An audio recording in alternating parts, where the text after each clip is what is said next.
Good afternoon, and thank you for joining our NCEES webinar, School Executive Standard 6 and Standard 7 today. We will be beginning in approximately 2 minutes at 4 o'clock. Thank you for attending.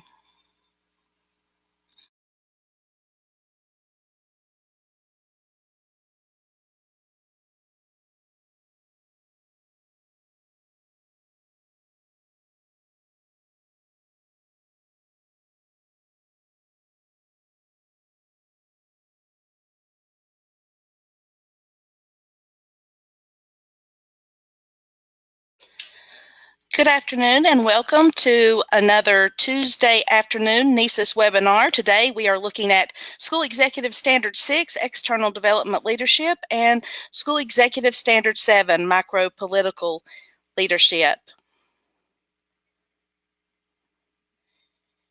If you can hear the sound of my voice, your settings should be okay for today's session. If you would, please signify your audio is working by raising your hand on the dashboard beside your name.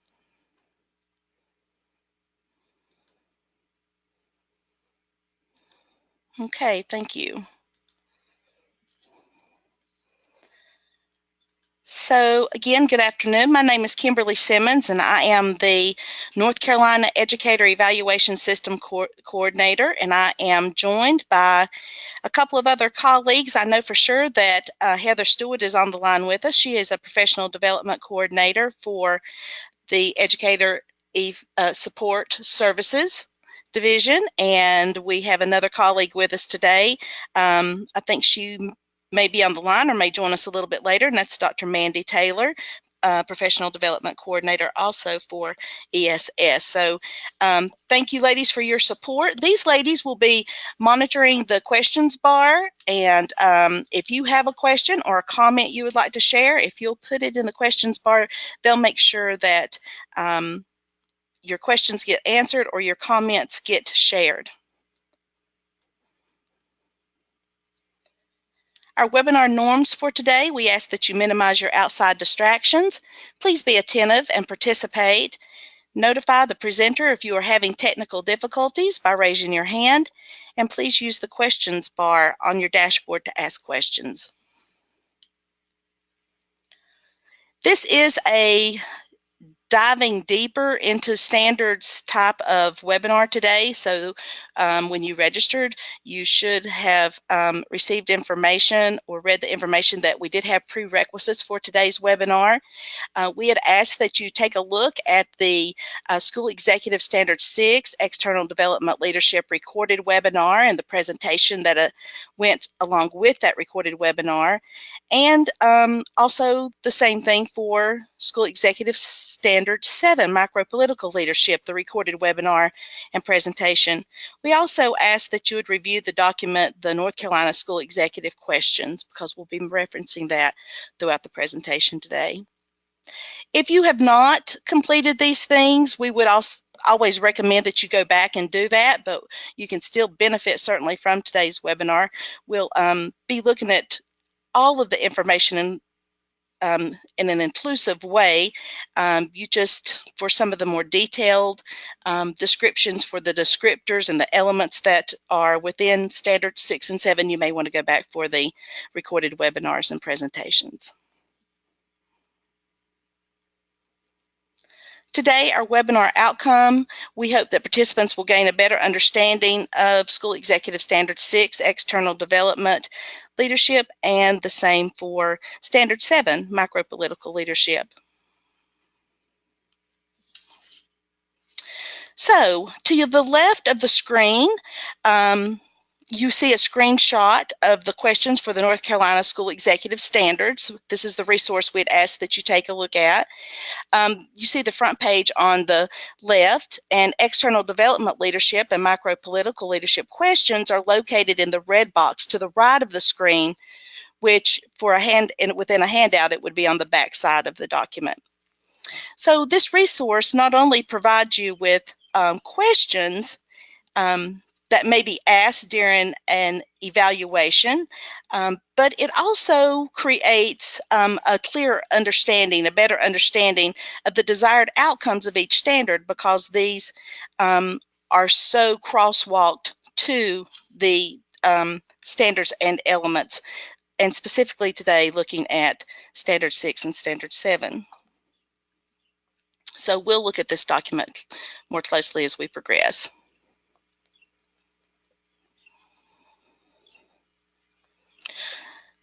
So let's begin by taking a look at Standards 6, External Development Leadership. A school executive will design structures and processes that result in community engagement, support, and ownership.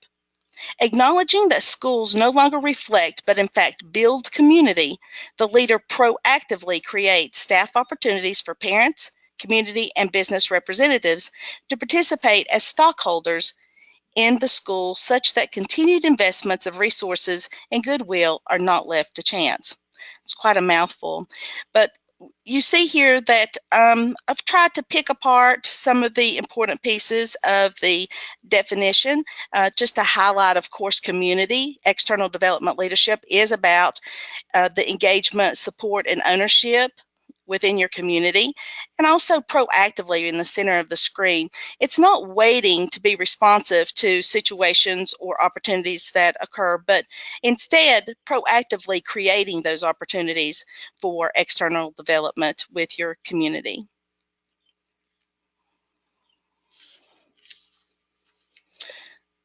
So Standard 6 has two elements. Element 6A, parent and community involvement and outreach. The principal or assistant principal designs structures and processes which result in parent and community engagement, support, and ownership for the school. Element B, federal, state, and district mandates. The principal or assistant principal designs protocols and processes in order to comply with federal, state, and district mandates.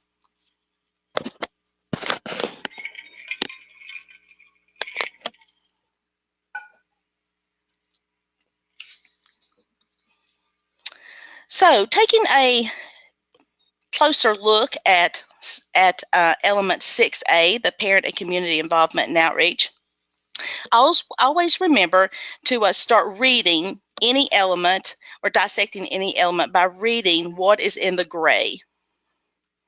And I've got the red on it. This description here of the element creates your context for how these descriptors will apply. So I'll begin by reading what's in the gray. The principal, assistant principal designs structures and processes which result in parent and community engagement, support, and ownership for the school. So beginning to the far left at the basic level, we see principals and assistant principals are expected to interact with and acknowledge that parents and guardians and community members have a critical role in developing community engagement, support, and ownership of the school. The second descriptor below it states identifies the positive, culturally responsive traditions of the school and community. While the first descriptor in the developing category is an expectation of action, notice that the second requires that the administrator really know the school they are leading. Traditions may be formal traditions or the more important traditions that are the way things have always been done type of traditions. Understanding these traditions, though, and the historical reasons for the traditions is extremely important for a leader. Progressing across to the right, we have proactively create systems that engage parents, guardians, and all community stakeholders in a shared responsibility for student and school success, reflecting the community's vision of the school. The key word here is proactively, as I mentioned earlier. Before there is a need, a leader must always be looking for opportunities to engage all stakeholders and communicate the inclusion as well. So again, now we move to the right, implements processes and empowers parents, guardians, and all community stakeholders to make significant decisions. While we are responsible for the success of the schools we lead, it is difficult to let go of the decision-making power, maybe out of fear of. However, it is interpreted as mistrust. Please remember that when you if you cannot let go of power, that is interpreted to your colleagues and to your team as mistrust of their abilities. So great leaders empower others. And you see to the far right, note the word proactively is used again. Proactively develops relationships with parents, guardians, and the community so as to develop goodwill and garner fiscal, intellectual, and human resources that support specific aspects of the school's learning agenda. So this descriptor describes the result of the distinguished leader involving parent and community stakeholders. The development of the goodwill compared to fiscal, intellectual, and human resources is difficult to measure. Goodwill is more of a feeling that is created. It cannot be measured. But remember that the goal of this element is to benefit the school's learning agenda. And keep that word in mind and try to use that word as often as possible, or those two words as often as possible. The school's learning agenda. Our job is to always keep the learning agenda at the forefront of our agendas. So this seems like a lot of information. So to simplify a bit, I created a few slides with visuals to kind of outline or describe each of the progressive rating category descriptors. So let's take a look at the next slide. So this is for developing. I'm just extending this element 6A. For developing, here's the descriptor that's there, interacts with and acknowledges that parents, guardians, and community members have a critical role in developing community engagement, support, and ownership of the school. So the visual created here is, this is kind of the principal on the outside of the community stakeholders, and they are operating on their own in groups. But as we go to proficient, you see that the principal moves inside of the community, proactively create systems that engage parents, guardians, and all community stakeholders in a shared responsibility for student and school success, reflecting the community's vision of the school. Then on to accomplished, you see that the principal is not necessarily touching or engaging with these groups. They're all existing together. So the principal has implemented processes that empowers. So the principal is kind of stepping back, becoming a smaller role, while they empower the parents and guardians and all community stakeholders to make significant decisions. And then the next one would be the distinguished. And you see here, I tried to highlight the environment, the community environment, because this is the place for the distinguished principal, for the principal that meets this distinguished descriptor. They proactively develop relationships with parents, guardians, and the community so as to develop goodwill and garner fiscal, intellectual, and human resources that support specific aspects of the school's learning agenda. So they have proactively develop these relationships in this climate and this culture of community. So sometimes it's just always easier for me when I think about the progression to put that together with some visuals. So I hope that clarified a little bit for you. So as we move on, we're going to look back at the questions document, and here, if we look at the external development leadership element 6A questions, let's just read through these, and these are, be reflective yourself as I read each of these questions. What is the community's vision of your school? How do you empower all stakeholders in decisions? What fiscal, intellectual, and human resources from the community are you using to support 21st century learning? And how would you describe your relationship with your teachers and staff? All of these are excellent questions to be discussed during your evaluation process and for your summative evaluation at the end of the year.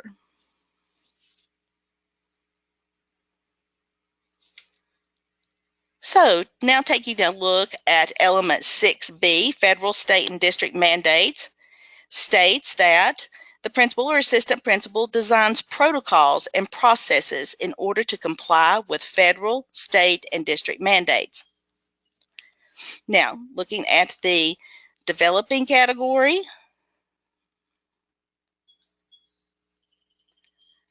the descriptor addresses what the principal and assistant principal should know.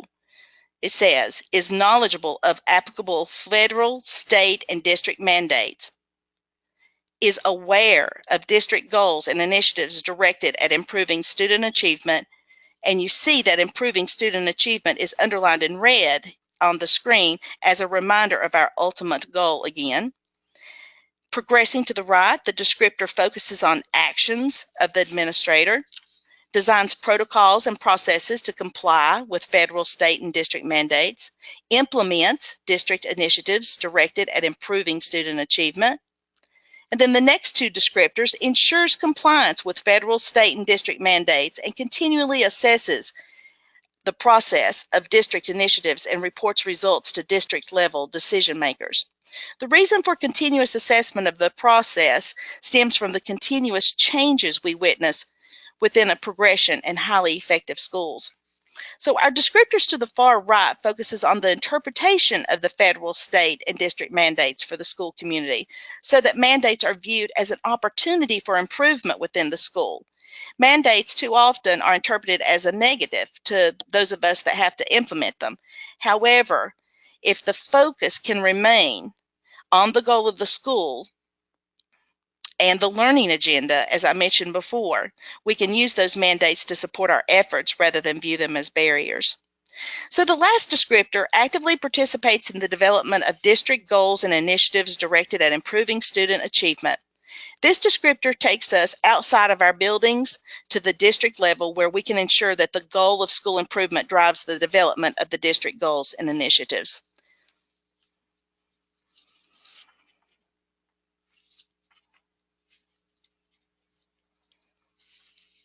So 6B, questions.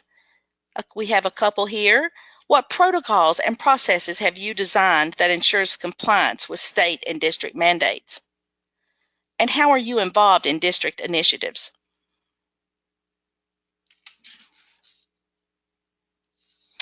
So here I pulled up the Standard 6 artifacts, some of what was provided in the manual or in some of the resources that we had. And as I was reviewing these and even thinking about a lot of what I would be sharing today, we have these artifacts, but take a look at this list.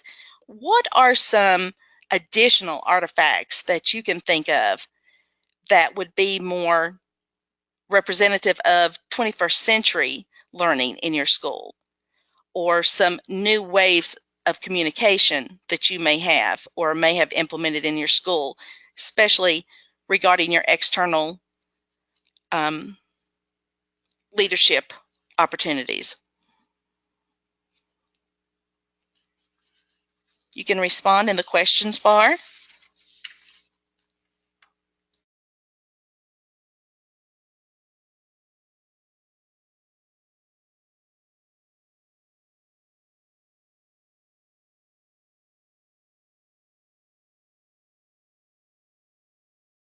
Do we have any responses, Heather? Just coming in, giving an opportunity for them to type. We've got one that says surveys. Excellent. Yes, surveys are perfect. Business partners as board members.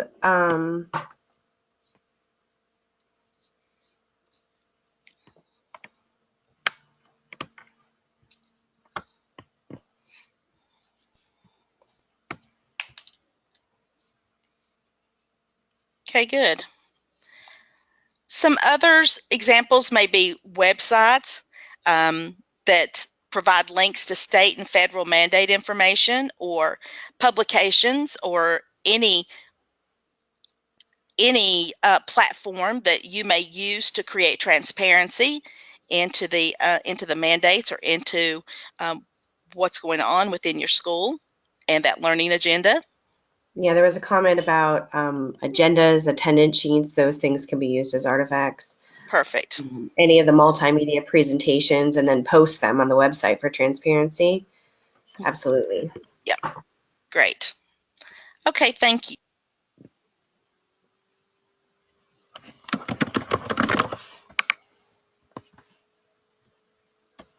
Okay, thank you. Moving on to Standard 7, Micropolitical Leadership. Principals and assistant principals will build systems and relationships that utilize the staff's diversity, encourage constructive ideological conflict in order to leverage staff expertise, power, and influence in order to realize the school's vision for success. The principal will also creatively employ an awareness of staff's professional needs, issues, and interests to build cohesion and to facilitate distributed governance and shared decision-making. So that's a tall order. It's a lot to do. But let's take a look at let's take a look at constructive ideological conflict. So to begin with, to have healthy constructive ideological conflict, you must have trust. And on the screen it says, when trust is truly established, conflict becomes nothing but a pursuit of truth and is an attempt to find the best possible answer.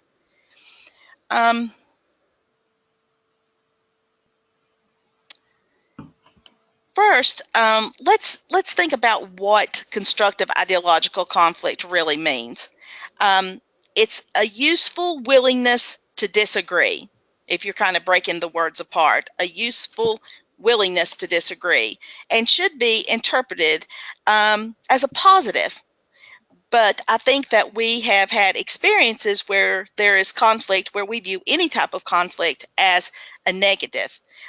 So there is a way to have healthy, constructive ideological conflict, and I pulled up these two different ways from some research that was published with UDL.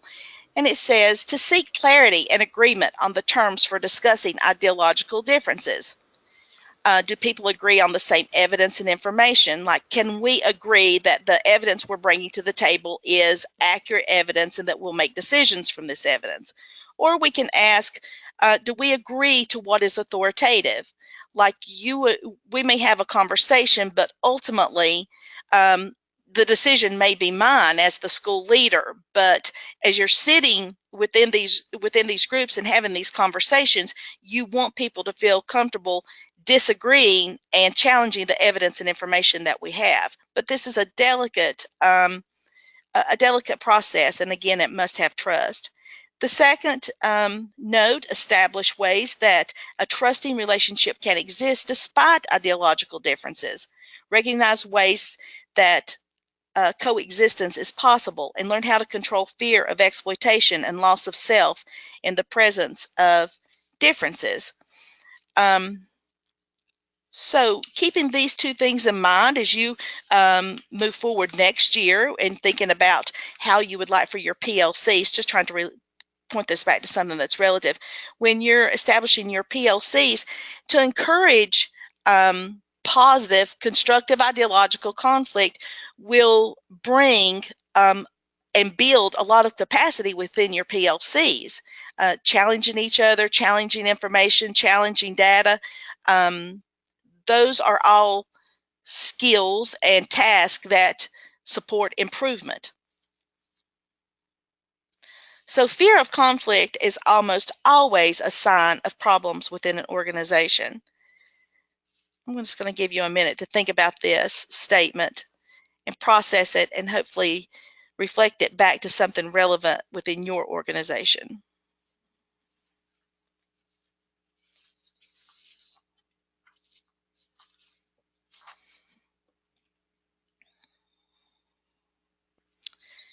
So looking further into Standard 7, the definition, and I just highlighted some different words, it's easy to see here with these words highlighted in red that this is all about the staff. This is the one standard, and the 7 standards that you have of the school executive standards, this is the one that focuses on your staff. The diversity, the expertise, the power to influence needs, the issues and interests, all to build cohesion to facilitate distributed governance and shared decision making. So Standard 7 only has one element, school executive micropolitical leadership, and it reads, the principal develops systems and relationships to leverage staff expertise and influence in order to influence the school's identity, culture, and performance. So if we're beginning from the left, maintains high visibility and is easily accessible throughout the school. That is all about the principal's or assistant principal's presence. Maintains high visibility. So I want you to think about, as an administrator, when are you making yourself highly visible? Because it's very important. It doesn't have to be continuous contact and engagement, but the visibility that you have, the access that people have to you. When are those times? Do you set aside important times? In some schools, if you have class changes, or before school, after school, are you being seen? Do parents see you? Are you in the hallways? Do teachers have access to you for those quick little informal conversations or tidbits of information? And then as we move across to proficient, is aware of the expertise, power, and influence of their staff members and demonstrates sensitivity to their personal and professional needs. This is an awareness that a school executive has. And this is so important, that you get to know your staff and that you know your staff well enough to know what their personal and professional needs may be. Moving on to accomplished, this is action. Build systems and relationships that utilize the staff's diversity, ideological differences, and expertise to realize the school's goals. And then for distinguished, we have an outside influence on culture and success, with the distinguished category descriptor reading, creatively employs an awareness of staff's professional needs, issues, and interests to build cohesion and to facilitate distributed governance and shared decision making. So here we have the questions for micropolitical leadership. How do you make yourself accessible to teachers and staff? Think about your daily schedule. When are you most visible? How do you know your staff's professional needs, issues, and interests? You can't just depend on those formal or informal conversations that you have. Do you have a survey or a way of collecting from your staff what their needs are, what their issues may be, and what interests that they have? And then how do you engage with informal groups within your school? We need to build these formal and informal relationships with individuals in our school, and we have to be cautious, but it's something that we need to do. Building the relationship with your staff will help retain your staff.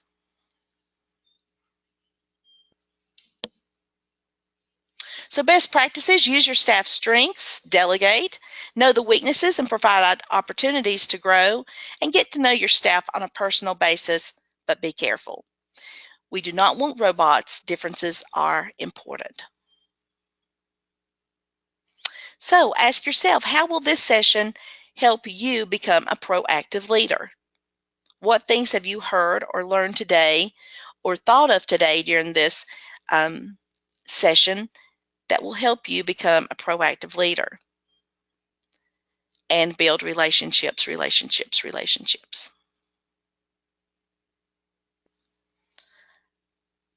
So do we have any comments or questions, Heather? Not at this time. Okay. So we will remain on the line for just a few minutes, but while we are waiting, in case you do have questions, just a reminder that the NCEES Wiki houses all of our supporting resources for the evaluation system, and today's recorded webinar will be located right here where I'm circling. There is the upcoming webinars, and then the archived webinars are right there, 2017-18. Click on this page and it will take you to today's presentation. Also, other upcoming webinars we have: Tuesday, May 8th, teacher and support staff end of the year process. This is more tool focused. We'll take a look at what the process looks like and what clicks we need to make within the online tool. Tuesday, May 15th, NCEES webinar, administrator end of the year process. Again, taking a look at the end of the year process using the tool. And Tuesday, June 5th, using the PD system to plan for next year. and our targeted audience there would be administrators and teachers. So this links are provided here, and of course on the NCEES Wiki, if you go to upcoming webinars on the left side in the navigation bar, you will see a list of all of our upcoming webinars.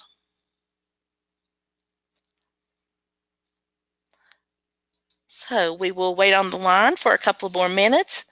Thank you for joining us this afternoon. If you have questions, please reach out to us and let us know how we can support you.